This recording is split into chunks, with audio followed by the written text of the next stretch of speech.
kalfadhigii toddobaad fadhigiisii koobaad ee ay yeeshaan xildhibaanada golaha deegaanka degmada Berbera ayaa saaka si rasmi ah uga furmay hoolka shirarka dowladda hoose ee degmada Berbera iyadoo ay intooda badani ka soo xaadireen xildhibaanadii golaha deegaanka degmadu waxaana shir gudoominayay kalfadhigani gudoomiyaha golaha deegaanka degmada Berbera Cabdishakuur Maxamuud Xasan Ciidin isagoona ugu horeyntii xildhibaanada warbixin ka siiyay kalfadhigan iyo ajandayaasha lagaga doodi doono sidoo kale waxa uu gudoomiyuhu uga warbixiyay xildhibaanada safarkiisii uu ku tagay qaar ka mid ah wadamada Scandinavian-ka iyo waxyaabihii uga soo qabsoomay in si fiican looga baaraanjoogo waqtina lagu qaato dabana kalfadhiga dambe la isugu yimaado jawaabtiisa ayaa isugu qaybinay maxaan ku raada xeerkan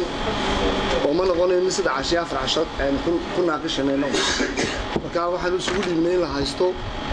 dabadna kalfadhiga dambe insha Allah soo nimaano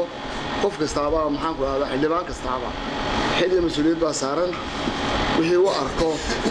dabadna isagoo siita wixii si golaha kula soo noqdo ina goluhu ka doodo barnaamij la diidaa ma la ansixiyo intaba goluhu xaq uu leeyahay inta kale waa warbixin sida halkan ku taala ugu horeyso warbixintii safarkii aan uga baxay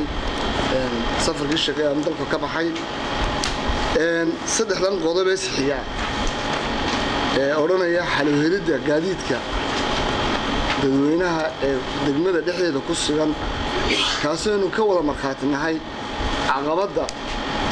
ishuwan haday tahay mid bilcad iyo haday tahay mid caafimaad darraba iyo haday tahay mid environment-kiiba bedelayo waxyaalo badan joogta ku haya siyaasadiisii waxa looga fadhiyaa gudahoosaadka xaq u leh gudahoosaadka golaha deegaanka ee arrimaha bulshada waxa iyaguna sidoo kale kalfadhigani ka hadlay xogayaha fulinta dowladda hoose ee degmada Berbera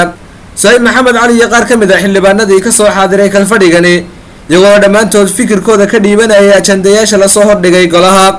Khalid Xasan Nuur telefishanka madaxa bannaan ee Bulsha TV magaalada Berbera.